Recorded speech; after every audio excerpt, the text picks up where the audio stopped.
Glória a Deus, aleluia. Hoje nós vamos ler Mateus 10, do 27 ao capítulo 38.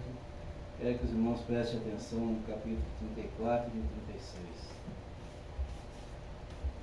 A palavra fala assim, na minha versão, a entrega do temor a Deus. O que vos digo na escuridão, dizei-o à luz do dia.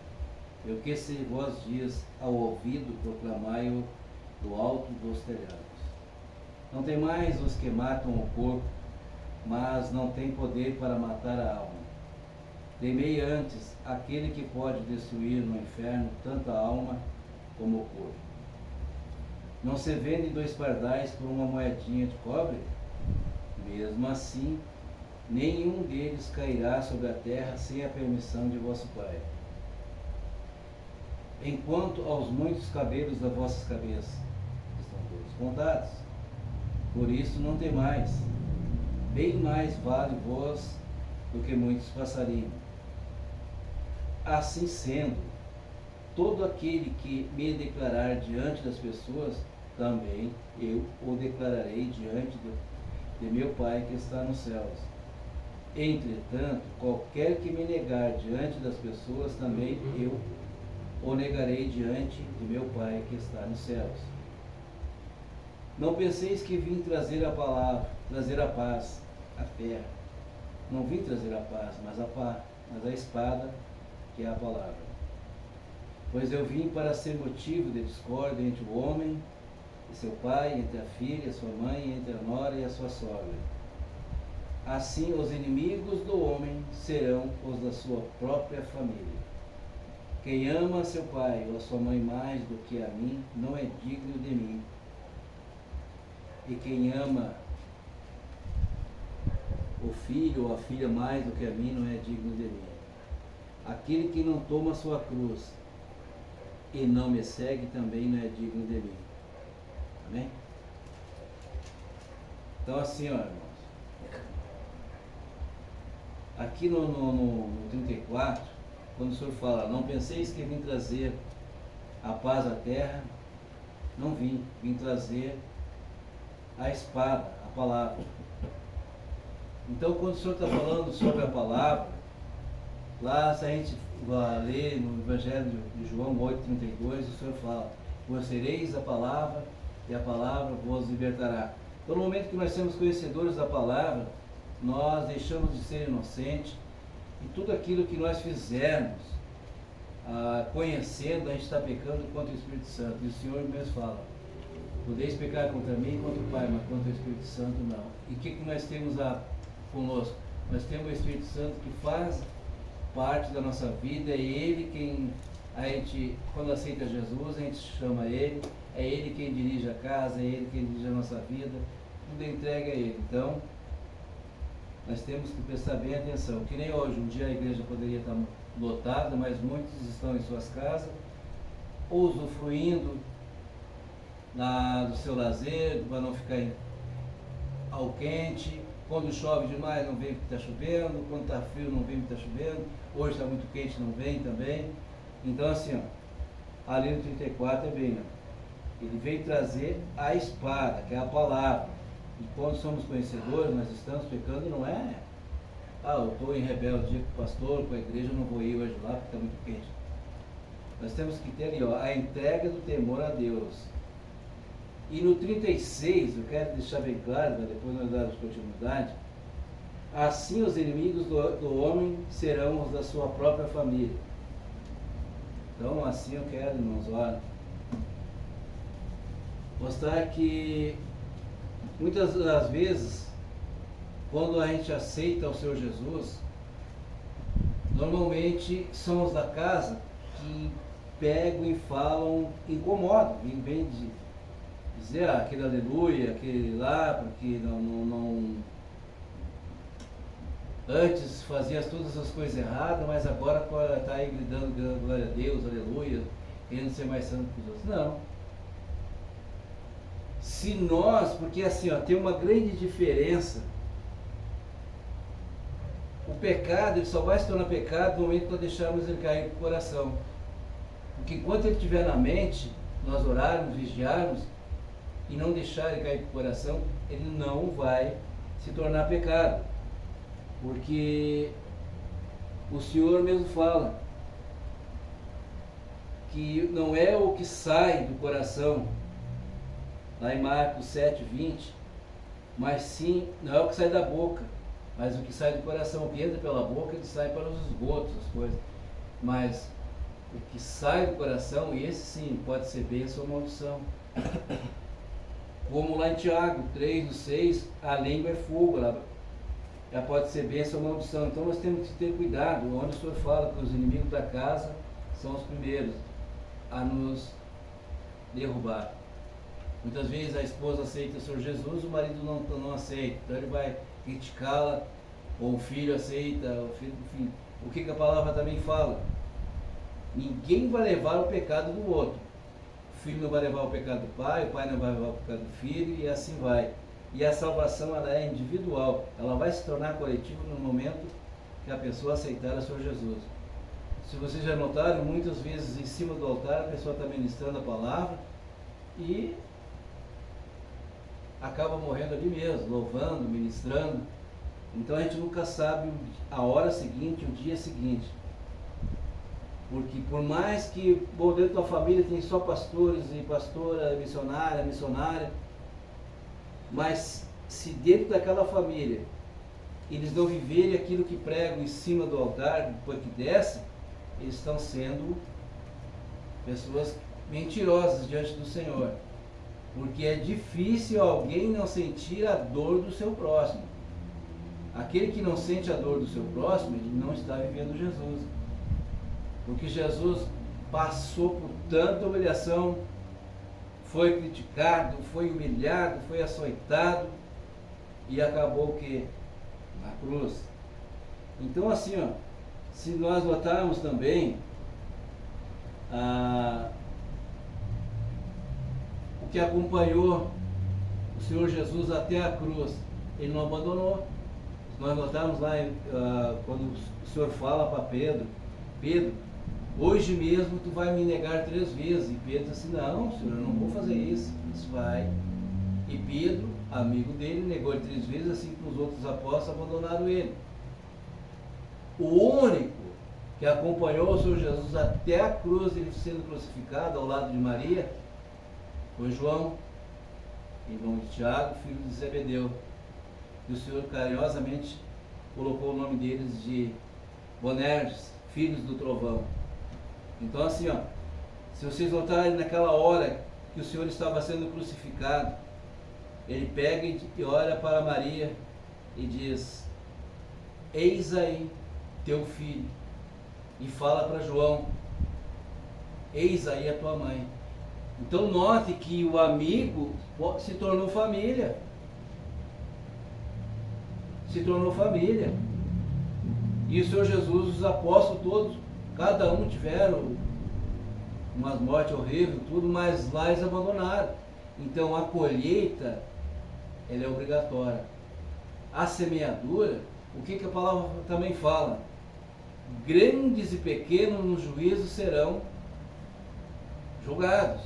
E nós que conhecemos a palavra, a justiça do Senhor pesará muito mais sobre aqueles que conhecem a palavra.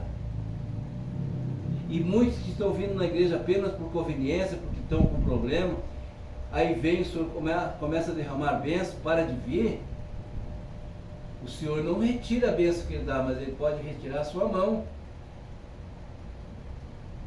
Porque olha, muitas vezes nós estamos nos enganando a nós mesmos. Olha aqui quando o Senhor fala ali, que nós temos que temer é aquele que dá vida e aquele que lá mesmo dentro do inferno também mata. Então nós temos que ter cuidado. O Senhor não tem prazer em matar ninguém, não tem prazer em amaldiçoar ninguém, mas nós temos que ter temor a Deus, e isso está faltando. Temos amigos que se tornam verdadeiros, se tornando família, e assim por diante. Então, irmãos, eu não quero assim me aprofundar muito, mas o que eu quero colocar para a igreja, que as críticas que nós, conhecendo a palavra, nós temos que ter cuidado com a língua. Que depois de lançada a palavra, ela não volta. Ela tem consequências. Não vê agora no início do culto aí, ó. Houve algum temor, ou houve alguma coisa? Não. Houve essa invasão, veio, entrou, saiu. E daí se nós formos reagir, vai dar o quê? Então assim, ó, não, nós temos que ter cuidado. No momento que nós jogarmos a semente, nós vamos ter que colher ela. Ah, agora eu aceitei Jesus, eu não tenho mais pecado, eu sou um santo. Não, está mentindo. Nós vamos prestar conta daquilo que a gente semeou. Ah, mas hoje eu sou um pastor, sou uma pastora, sou missionário, missionária. Nós vamos, no dia do juízo, nós vamos, grandes e pequenos, vamos ter que prestar conta ao Senhor. Moisés não salvou todo aquele povo, passou por tudo aquilo. Quando o Senhor disse assim, fala com a rocha, Moisés. Ele bateu, estava nervoso. Por causa daquilo ali, ele não entrou no paraíso. Ele disse, tu não vai entrar lá, fica quieto. Para de estar me incomodando, eu vou te mostrar. Então assim, ó, muitas vezes as pessoas falam que Elias foi um covarde, se escondeu. Não. Ele fez tudo o que tinha feito e depois Jezebel dizia que queria decapitar ele, foi lá e se escondeu. Aí o Senhor falou, por que está escondido aí, Elias? Ah, porque querem me matar e fiquei somente eu de profeta. Disse, não, Elias, tem muita gente aí. O próprio mordomo estava sustentando os profetas. Levava o pão, levava a água. Então, muitas vezes a gente pensa, eu estou sozinho, mas nunca vamos estar sozinhos no momento que nós formos leal, fomos temente ao Senhor. O Senhor nunca vai abandonar. Se nós quisermos as bênçãos do reino, nós temos que ser merecedores dela. E o Senhor mesmo fala. Então, eu acho interessante que as pessoas, qualquer coisinha, qualquer dor que sente, ela já blasfema, ela já reclama, começa um problema, um deserto. Muitas vezes nós mesmos procuramos pelo deserto e nós temos que saber sair dele, mas para sair dele nós temos que ser leais e fiéis ao Senhor. Que irmão, no 28, não temais os que matam o corpo, mas não tem poder para matar a alma. Temei antes aquele que pode destruir no inferno tanto a alma como o corpo. Então, o Senhor me diz ali, ó, nós temos que fazer uma entrega total e temer a Deus de todo o nosso coração. Temer a Deus é ter medo, é honrar o Senhor. Se nós quisermos ser honrados, nós temos que honrar o nosso Senhor. E quando ele fala no 34, não penseis que vim trazer paz à terra. Não vim trazer paz, mas espada, que é a palavra. Volto a dizer, lá em João 8,32 diz, conhecereis a palavra vos libertará. Então nós deixamos de ser inocentes. E não é criticando que nós vamos alcançar a paz.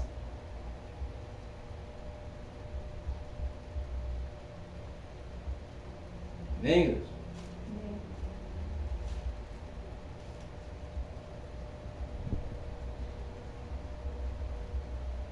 Aqui no 41, quando fala assim, ó, quem recebe um profeta por reconhecê-lo como profeta, receberá a recompensa de profeta, no mesmo capítulo 10, 41.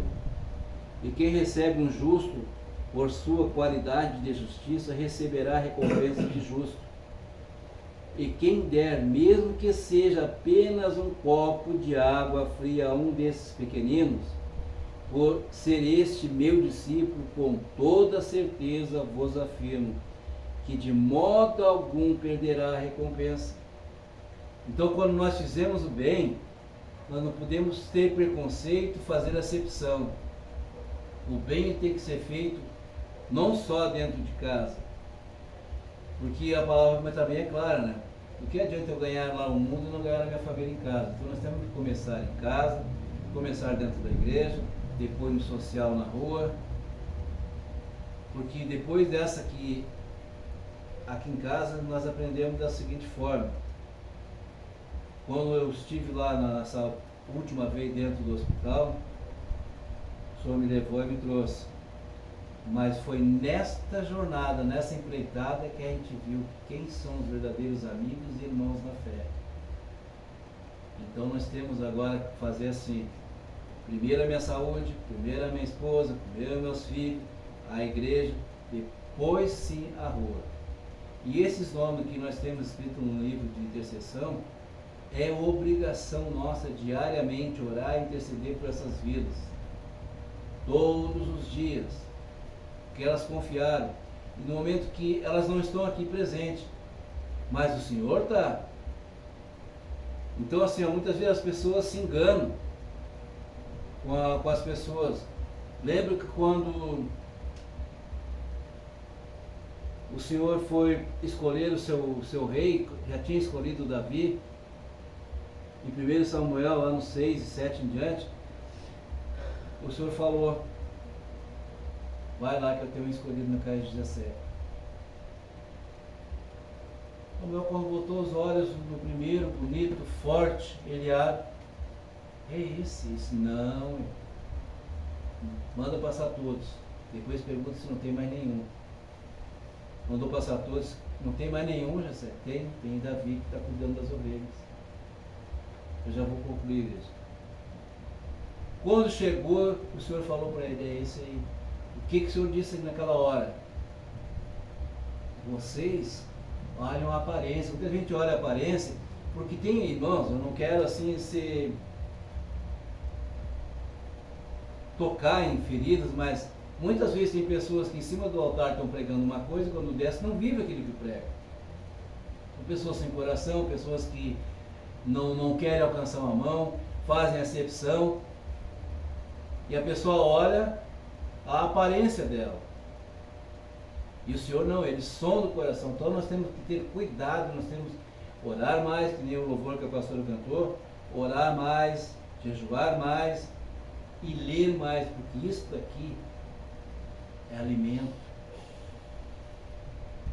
Se a pessoa nunca foi no colégio, como que ela vai saber ler, vai fazer um texto, tudo? Para nós temos que ler o texto todo, ler o contexto e depois deixar que o Espírito Santo nos use. Mas nós temos que ser tementes a Deus. Amém? Glória a Deus, a Deus. Tem mais uma parte aqui que eu separei. Eu gosto de ler e aplicar. Lá em Tiago, eu tinha falado da língua. Preste atenção, irmãos. Sábio, na minha versão está aqui assim: sábio é quem domina o seu falar. Caros irmãos, não vos torneis muito de vós mestres, porquanto sabeis que nós que ensinamos seremos julgados com maior rigor. Então eu quero que entre nesse detalhe aqui, ó. Nós que ensinamos vamos ter maior rigor, nós que conhecemos a palavra vamos ter maior rigor da justiça do Senhor sobre nós. Afinal, todos tropeçamos de muitas maneiras. Se alguém não pecar no falar, tal pessoa é perfeita, sendo igualmente capaz de dominar seu próprio corpo. Ora, ao colocarmos freio na boca dos cavalos, para que eles nos obedeçam, conseguimos controlar o animal todo. Observai, por exemplo, os navios. Embora sejam de grande porte e impelidos por fortes ventos, são dirigidos por um leme muito pequeno, de acordo com a vontade do piloto. Do mesmo modo, a língua é um pequeno órgão do corpo, no entanto, se vangloria de grandes realizações. Vede como o bosque imenso pode ser incendiado apenas por uma fagulha. Semelhantemente, a língua é fogo. É um mundo de iniquidade. A língua está localizada entre os órgãos do nosso corpo e pode contaminar a pessoa por inteiro e não somente põe completamente em chamas o curso da nossa existência, como acaba ela mesma incendiada, pois toda espécie de fera, aves, répteis e criaturas marinhas é possível domar, e de fato tem sido domada pelos seres humanos. A língua, contudo, nenhuma pessoa consegue dominar. É um mal incontrolável, cheio de veneno mortal. Com a língua bendizemos o Senhor e Pai, porém com ela amaldiçoamos nossos semelhantes, criados à imagem de Deus. Da mesma boca procede bênção e maldição. Meus queridos irmãos, isso não está certo. Acaso pode a mesma fonte jorrar água potável e água salobre? Ora, meus irmãos, é possível que uma figueira produza azeitonas ou uma videira figo? Assim também uma fonte de água salgada não pode jorrar água doce. Então nós temos que ter controle, nós temos que orar mais, vigiar mais, porque depois, muitas vezes as pessoas, igreja, a pessoa chega dentro de casa e diz, desgraçado. Aquela palavra que a pessoa pronunciou conhecendo a palavra, ela está chamando todas as desgraças do mundo para dentro da casa. Se ela na hora reconhecer e dizer assim, me perdoa, Senhor, pela palavra que eu disse. Esse foi o meu erro, foi o meu pecado. Então, tudo que nós dissermos, nós temos que ter na hora reconhecer e dar o nome ao Senhor, falar para que o nosso inimigo do mundo ele não venha nos requerer aquele nosso pecado. Então, irmãos, o que eu quero passar para a igreja é que nós devemos vigiar mais, ter temor a Deus e viver uma vida em santidade para o Senhor. Porque se nós notarmos lá em Levítico 19:2, o Senhor fala para Moisés, fala para esse povo ser santo porque eu sou santo. Lembra de Josué 24:15? Ele estava tão saturado com as pessoas que ele pegou e falou, vem cá, olha, eu não sei quanto a vocês, mas eu e minha casa serviremos ao Senhor. Na hora todos aceitaram. E Josué fez grandes coisas. Foi um grande servo de Deus. Teve como exemplo Moisés. Então nós temos que ter como exemplo Jesus, se basear nas obras de Jesus. O Senhor mesmo fala, aquele que não padecer pelo meu nome, ele está fazendo alguma coisa errada. Então quando nós, cristãos, não formos perseguidos, ninguém falar mal da gente, alguma coisa está errada. Nós temos que orar mais e pedir mais sabedoria. Mas não fazer acepção de pessoas. Se tu vai fazer o bem a alguém, não fica mostrando nas redes sociais, mostrando com a mão, tirando foto com a outra. E quando for orar, não precisa dizer, não, ô vizinho, eu orei por ti essa noite. Ô vizinha, eu orei por ti essa noite. Ei, eu orei por ti, eu fiz isso. A oração ela tem que ser secreta. O que o Senhor fala? Queres falar comigo? Entra no teu quarto em secreto ora a mim, que em secreto eu te ouvirei e falarei contigo. Ou seja, em espírito nós devemos buscar o Senhor. Amém? Amém. Então, irmãos, é isso que eu quero passar para a igreja. Que nós sem o Senhor não somos nada, a volta do Senhor está aí. Vamos procurar fazer o maior bem possível para os nossos, para os da rua, para os da igreja. Não vamos deixar de fazer o bem, que aquele que conhece a palavra e não faz o bem, então ele não é, ainda tem que descer lá no forno, que nem o Senhor falou para Jeremias. Desce lá no forno e veja o que eu faço, como faço. E muitas vezes nós precisamos é disso. Amém? Glória a Deus, aleluia. Então eu quero deixar essa palavra para a igreja. E já está convidando a igreja a se pôr em pé.